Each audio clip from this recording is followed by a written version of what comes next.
എനിക്കിവിടെ നിൽക്കാൻ പറ്റില്ല, ഇനി എനിക്ക് വയ്യ, എനിക്ക് ഇവിടുന്ന് പോകണം, എന്നെ പറഞ്ഞു വിടൂ ബിഗ് ബോസ് എന്ന് പൊട്ടിക്കരഞ്ഞ് പറയുകയാണ് നമ്മുടെ രേണുസുതി.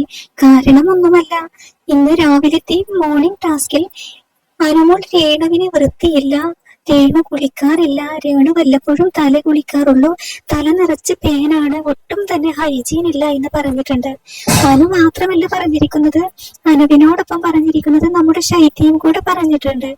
എന്തായാലും ആ വാക്കുകളിൽ രേണുവിന് നല്ല രീതിയിൽ വിഷമം ഉണ്ടാക്കിയിട്ടുണ്ട്.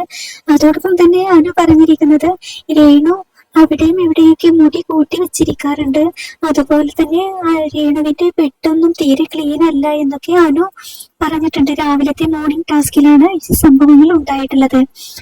രാവിലെ ഇന്ന് ബിഗ് ബോസ് കൊടുത്ത ടാസ്ക് ഇതായിരുന്നു, മോർണിംഗ് ആക്ടിവിറ്റിയിലെ ഇതായിരുന്നു, ആരാണ് ഹൗസിൽ ഹൈജീൻ കുറവുള്ളത്, ആരാണ് ഹൈജീൻ കൂടുതലുള്ളത് എന്നുള്ളതാണ്. എല്ലാവരും ഹൈജീൻ കുറവുള്ള 3 പേരെയാണ് തിരഞ്ഞെടുത്തിരിക്കുന്നത്, രേണുസുതി, അനീഷ്, അതുപോലെ റിന ഫാത്തിമ. എന്നാൽ ഹൈജീൻ ഏറ്റവും കൂടുതലുള്ളത് നമ്മുടെ ബെന്നിക്കാണ് എന്നാണ് എല്ലാവരും തിരഞ്ഞെടുത്തിരിക്കുന്നത്. എന്തായാലും ഈ പേനുണ്ട്, അതുപോലെ കുളിക്കില്ല എന്ന് പറഞ്ഞത് രേണുവിന് വിഷമമായി. എന്തായാലും രേണു ബിഗ് ബോസിനോടായിട്ട് ഇപ്പൊ കരഞ്ഞു പറയുകയാണ്.